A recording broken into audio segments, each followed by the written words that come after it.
Hola, en la cápsula 14 vamos a ver fabricación de polvos para las aplicaciones de cerámicos avanzados.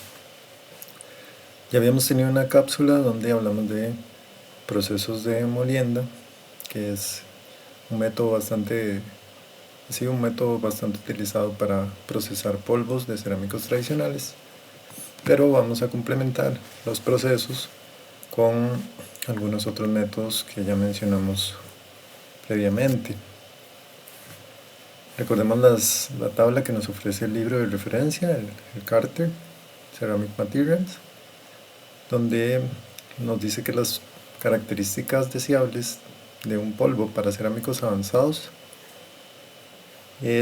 son las siguientes: tamaño de partícula fino, que sea de menos de 1 micra, distribución de tamaño de partícula narrow, o lo que diríamos como estrecha, que nos referimos a la curva de comportamiento estadístico, donde esperamos que la campana de distribución de las partículas sea pequeña, sea estrecha, se mantenga en partículas bastante finas. Una forma de tamaño de partícula esférica o equiaxial. Estado de aglomeración, que no haya aglomeraciones o agregados suaves, aglomerados suaves. Composición química de alta pureza, que eso sí nos va a interesar mucho en los cerámicos avanzados. Y composición de fase, que sea una fase simple. Entonces, buscando esas características, vamos a recordar que teníamos 3 tipos de procesos de fabricación de polvo. Importante destacar, como dice acá arriba, el mercado de polvos para cerámica avanzada genera más de $1.000 millones al año. Es un mercado en los últimos 100 años ha tomado bastante interés. Recordemos, en las aplicaciones de cerámicos que vimos al inicio, está entre una de las aplicaciones más importantes. Después de los vidrios y otros, está como en tercer lugar. Teníamos métodos mecánicos, pero ya vimos un poco la molienda, que se ha usado para polvos tradicionales. Y nos vamos a enfocar en los 2 que mencionamos, pero que no habíamos detallado: métodos químico y fase de vapor. Muchos de estos procesos se utilizan más como para fabricar fibras, porque son de alto costo, pero bueno, los mencionamos en los polvos de cerámicos avanzados porque nos permiten una alta pureza y tamaño de partículas ultra finos. Los químicos, acá vemos, muy usados en la industria de cerámicos avanzados, permite mejor control de pureza y morfología de partículas. Y la fase vapor es un proceso de alto costo, pero permite muchas ventajas: producir partículas de compuestos que no son óxidos, y es apto para producir nanopartículas. Entonces, en los métodos teníamos el spray drying, que es un secado por aspersión. Es un ejemplo de polvo que se obtiene a partir de una solución líquida. Es aplicable para ferritas, titanatos y otras cerámicas eléctricas. Y el proceso es, como lo vemos acá en el diagrama, unas gotas finas de la solución líquida producidas por un atomizador se rocían en una cámara de secado y se recolecta el polvo. Acá tenemos dos adaptaciones del proceso del spray drying, donde el proceso de arriba es con atomizador centrífugo, con flujo de aire continuo, y el proceso de abajo es con atomizador de boquilla, usando condiciones de fluido mezclado. Son 2 de los métodos que tenemos para el spray drying. Hay otros tipos de atomizadores. Tenemos un tipo de aspersión ultrasónica, en la que una solución pasa sobre una membrana piezoeléctrica que vibra rápidamente. Se puede producir tamaños de gota en el rango de 10 micras a 100 micras. En la cámara de secado, el patrón de flujo de aire caliente determina la totalidad de la eliminación de la humedad y la temperatura máxima que experimentan las partículas. Finalmente, las partículas se sacan de la cámara en la corriente de aire y se capturan en una bolsa u otra forma de colector. Las partículas producidas por el secado por aspersión a menudo se aglomeran con un tamaño de partícula primaria inferior a 0.1 micras. Y acá tenemos que las variables de secado serían el tamaño de gota, la concentración y composición de la solución, la temperatura y patrón de flujo de aire en la cámara de secado y el diseño de la cámara como tal. Para experimentos en laboratorio a pequeña escala, a menudo se utilizan nitratos y acetatos debido a su temperatura de descomposición relativamente baja. Los cloruros y los oxicloruros se utilizan con frecuencia en las operaciones industriales de secado por aspersión debido a su solubilidad en soluciones acuosas. Las capacidades de los secadores por aspersión son de varios cientos de kilogramos por hora. El proceso de secado por aspersión no se limita a soluciones acuosas, por ejemplo, se pueden usar soluciones alcohólicas de alcóxidos.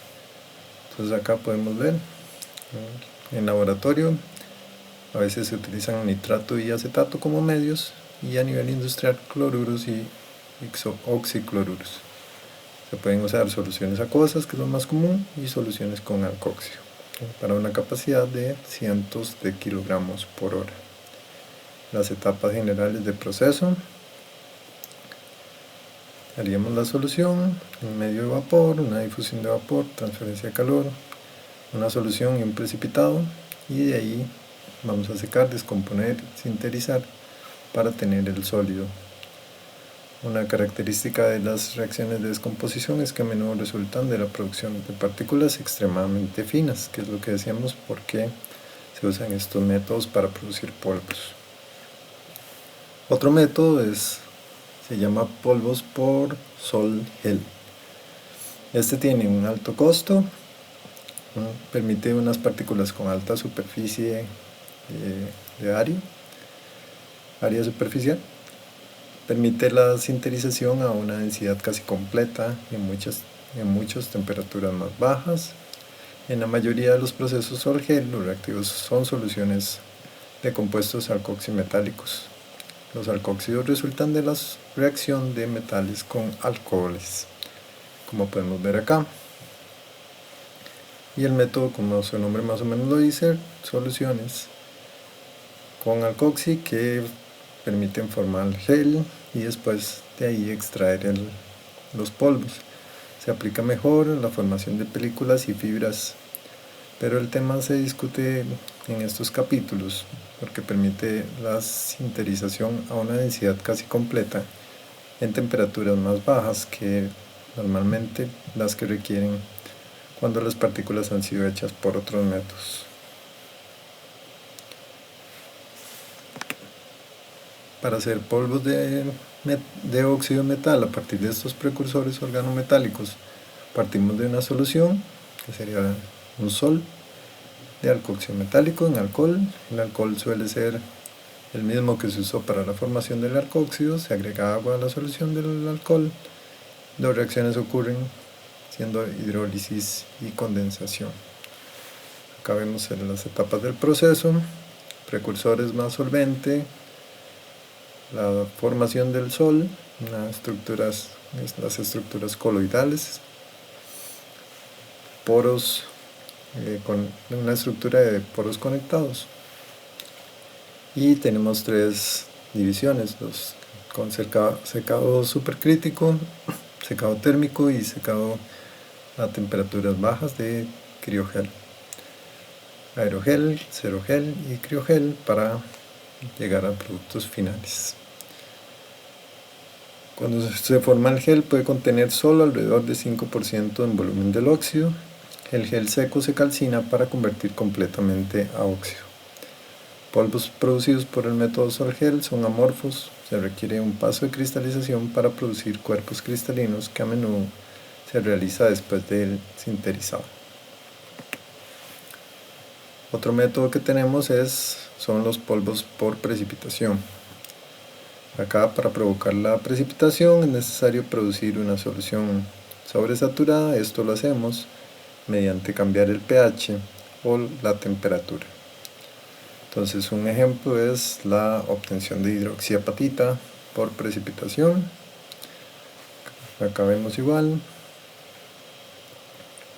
una mayor cantidad de componente soluble, por ejemplo una sal de metal puede ser disuelto en solución a alta temperatura que a menor temperatura. El libro nos pone el ejemplo del azúcar, que se disuelve más rápido en té caliente, en un té caliente, que si el té estaba frío. La relación entre solubilidad y la temperatura para varios compuestos iónicos se viene en una gráfica. A una sobresaturación, un gran número de los núcleos se forman de repente. Entonces aquí va hidróxido de amonio en solución para mantener el pH a 11, con fosfato de hidrógeno amonio y nitrato de calcio. Ya se logra la hidroxiapatita en suspensión y se calcina y se obtiene polvo de hidroxiapatita que estamos buscando, como un ejemplo del proceso. La variación de la concentración con el tiempo se da por nucleación y crecimiento de partículas en la solución. Es posible la precipitación de óxidos mixtos, por ejemplo en la fabricación de ferrita de níquel, una cerámica magnética utilizada para los recuerdos, una solución acuosa mixta de hierro y se utiliza sulfato de níquel. La solución se mantiene aproximadamente a 80 grados. La precipitación se produce cuando aumenta el pH alrededor de 11 con hidróxido de amonio. Precipita un hidróxido mixto que se lava para quitar el sulfato residual y queda un polvo con tamaño de partícula de 50 nanómetros y 1 micra.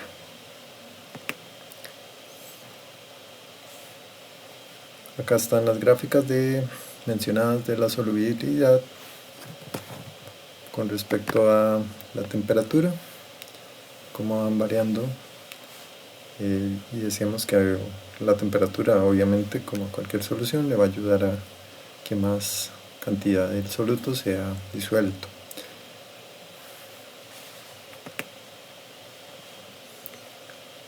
Los núcleos se forman de repente y se precipitan óxidos mixtos. Acá va una gráfica que lleva la nucleación. El método Pechini es un proceso comercial para la preparación de titanatos y niobatos para el condensador industrial.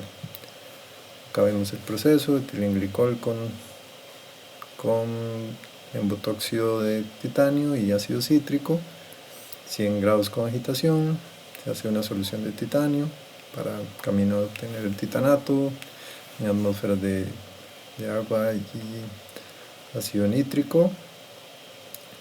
Acá vamos obteniendo, junto con más agua y con nitrato de estroncio, un carbonato de estroncio, con la solución de titanio y con nitrato de estroncio más agua, obtenemos, junto con la solución de titanio y estroncio, una solución que sería la BASH. Ya después de agregarle los dopantes, la secamos a 150 grados, obtenemos una resina brillante, y los 150 grados más, calcinando a 700 grados, vamos a obtener ya el polvo podría ser titanato o niobato. Procesos que son ejemplo importante para obtenerlos. Estas serían mediante rutas químicas. Con rutas químicas podemos obtener carburo de silicio y también se puede obtener nitruro de aluminio. Muchos cerámicos de ingeniería importantes no son óxidos, por ejemplo, nitruro de silicio, carburo de silicio, nitruro de aluminio. Estos a menudo no existen en la naturaleza o son muy raros y por lo tanto deben producirse sintéticamente. En el caso del carburo de silicio, que tiene esta reacción, es el cerámico no óxido más ampliamente usado. Su mayor aplicación es en abrasivos por su dureza, proceso de arena sílica y carbón de coque en un horno con electrodos de carbono. La vez pasada estaba viendo que una planta en Brasil había tenido que ser clausurada porque los vecinos estaban quejándose ahí de la contaminación que producía. Y el nitruro de aluminio se hace mediante un proceso de nitruración. Acá tenemos una de las reacciones. Los polvos de aluminio son convertidos directamente a nitruros a temperatura por encima del punto de fusión del metal. Hay que controlar que no se genere coalescencia antes de nitruración. Reducción de alumina usando nitrógeno o amoníaco en presencia de carbón es otro proceso para obtener el nitruro de aluminio. Entonces estas se llaman rutas químicas para obtener no óxidos. El nitruro de silicio, que es otro de los materiales que se puede obtener. Ahora nos interesan las reacciones en fase líquida que conducen a la formación de compuestos que no son óxidos. Es posible producir partículas submicrónicas de alfa nitruro de silicio por reacción de tetracloruro de silicio. En líquido a temperatura ambiente y amoníaco, la reacción implica la formación de dinita de silicio como fase intermedia. Este proceso es usado comercialmente por V Industrias en Japón para producir nitrato de silicio. Acá la morfología de la partícula es controlada por el tiempo de calcinación y la temperatura. Polvos de grano fino equiaxiales se forman a baja temperatura. Needle-like y partículas de grano grueso se forman a temperaturas de más de 1500 grados. Acá tenemos la reacción del proceso.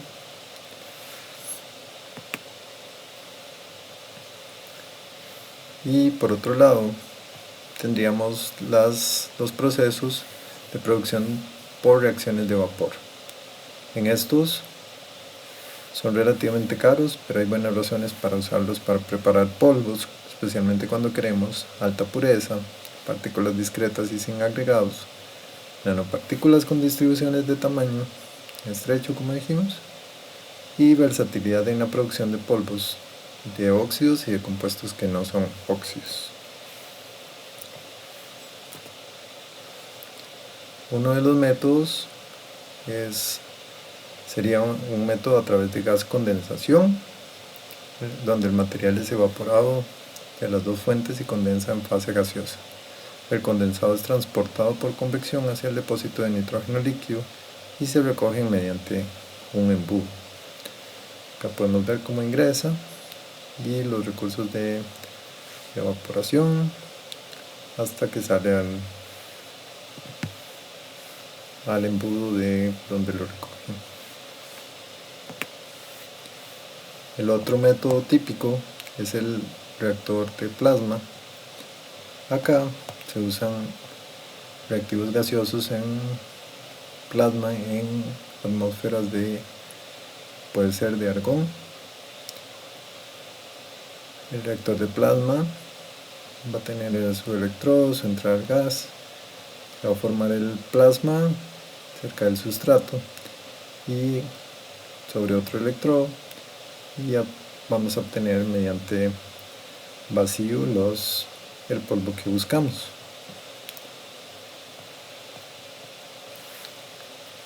En este caso puede ser usado para producir nanopartículas cerámicas. Los reactivos gaseosos son introducidos en un plasma de argón, donde son descompuestos en átomos, iones y electrones libres. El temple de estas especies altamente excitadas resultan en la formación de polvos ultrafinos con tamaños típicos menores a 20 micras. Y esos son los procesos que se pueden utilizar, que son caros, pero nos dan muy buen tamaño de partícula y muy buena pureza. Entonces son ideales para los procesos de cerámicos avanzados. Muchas gracias.